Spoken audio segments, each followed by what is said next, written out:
In this video, I'm going to show you how you can be amazing at sales without being salesy. The three things that I want to talk about is I want to talk about competency, I want to talk about getting clear on what people really want, and then certain ways to eliminate the friction that are in people's way to getting to where they want to go. So when I first started in the financial service space, I was given more sales books, more sales training than I was actually trained about financial services. So life insurance is a good example. I was learning how to sell life insurance, how to deal with your questions, how to deal with objections without fundamentally understanding how life insurance, how term insurance, how permanent insurance works. Of course, I knew enough to pass the test, but at the end of the day, I didn't understand why these products were valuable. I didn't understand how they worked. I didn't actually understand why they would be beneficial to you.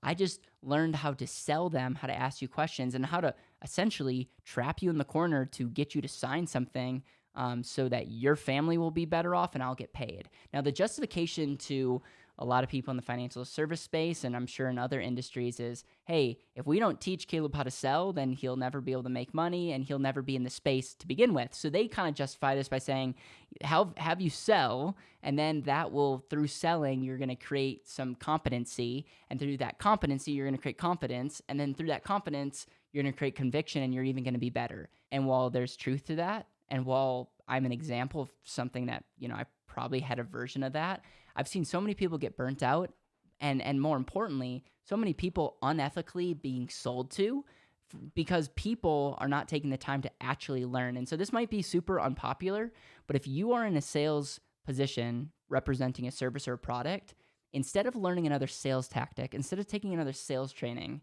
I challenge you. I challenge you to be absolutely obsessive. I challenge you to be absolutely obsessed about your product or service and learn everything there is to know about it. Learn the pros, learn the cons, learn who really, really will benefit from this, who will really not benefit from this, and really become a master on what you're selling. People might disagree with this, but at the end of the day, competency creates confidence, and that confidence will create conviction. And conviction, when you're confident and you don't have to memorize a bunch of questions going into a meeting, will put you so much farther ahead than anybody else. But the sad reality is you have to take and you have to learn. And so I'm a big fan of working for free. I'm a big fan of shadowing. I'm a big fan of learning from other people. And yes, you might be thinking like, Caleb, I have to make money. I have to make money in the next week or two, or I'm not going to be in the sales position. And if you're in a position that you have to make money fast, I would really, really encourage you to maybe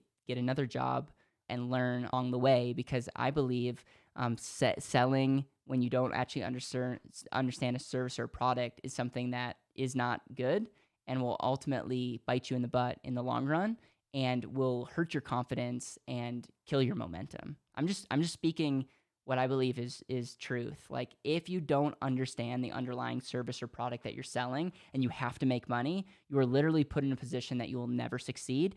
And I'm not saying you might make money.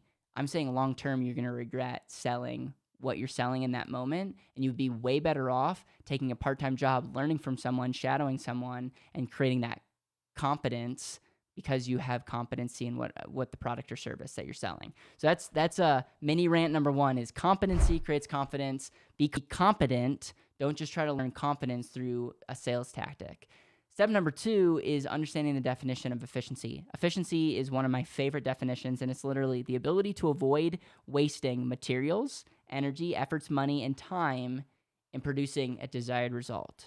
Okay, so in Caleb's definition, it's removing any friction to get to where you want to go. So the step two in being an amazing salesperson is get ultra crystal clear on what your client really wants. Not frame a question to get them in a corner where you're using their words against them. No, seek first to understand where they are and ask the question like, what is their why? If money wasn't an issue, what would they be doing? What do they really want? What would they be willing to die for? Like, I know this is deep, but if you can get really, really clear on someone's desired result, that's one of the most powerful things, and that ultimately should be the metric. At the end of the day, if you can help someone better accomplish what they really, really want, or better yet, show them how they can better do what they already want to do, you'll sell 100% of the time. It's when we're selling benefits and features to something, and like maybe we're selling like a retirement dream when you don't even want to retire. That's not at fundamentally what you truly want. And so I'm telling you all these things about retirement and the problems about retirement and how I can solve your retirement issues, and you could care less about retirement, or that doesn't resonate with you. That happens all the time in a ton of products or services. So number 2 is get really, really clear on your desired result.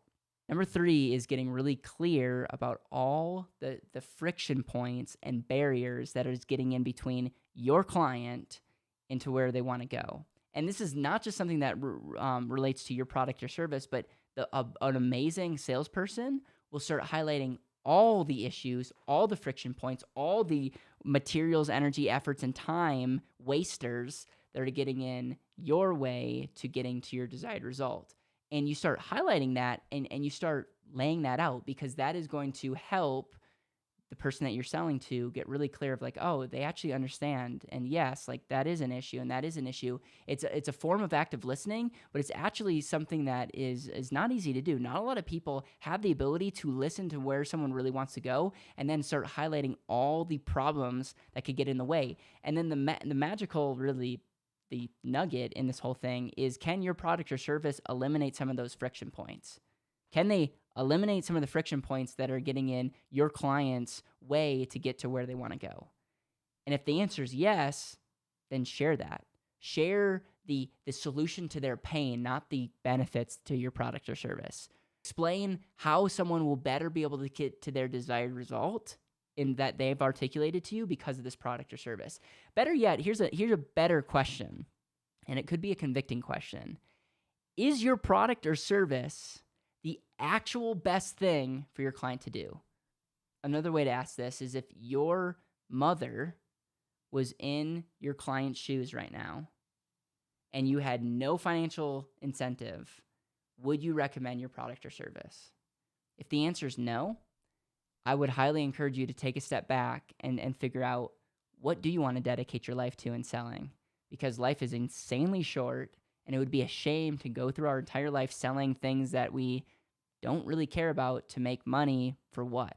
I'm telling you, there's a shortage of people that can really do the hard work of, number 1, being competent in an area, number 2, highlighting what someone really, really wants out of life, and number 3, helping them get there. If you can get these 3 things and the ability to sell, then find something that you really, really believe in, because that combination is the most powerful combination. And there's a reason why people in sales will make some of the most money out of anyone, because it truly is a value add. Like, you are adding so much value because you're adding value to the person that you're serving, you're adding value to the company that you're representing, and you're making money because you're literally creating value out of thin air because of that gifting. And so, in summary, when we think of selling, or when we hear the word selling, a lot of us don't like, that's not attractive, because selling has been hijacked for so many years, and we've had so many bad interactions. But if, number 1, you can be competent in whatever you sell, and that becomes the benchmark, and number 2, you can seek first to understand where people are at and what they truly want, you can actually do that. And number 3, you can start highlighting some of the friction points and asking the question, does my product and service eliminate some of these friction points? Or better yet, is my product or service the best thing that can help them get to their desired result? If you can be in a place to honestly say yes and communicate that, sky's the limit. Hey, I want to thank you for watching till the end. If you enjoy our content, please like, share, subscribe. It helps other people find our channel, and we really, really appreciate it. I also want to let you know that we have this thing called the Better Wealth Efficiency Quiz, and our goal is to give you a wealth efficiency score in less than 3 minutes, and really highlight and get you to start thinking about the potential inefficiencies that you have in your life. So if you haven't taken the quiz, go check out, it'll be the link below. Check that link out, take the quiz, and then let us know your score.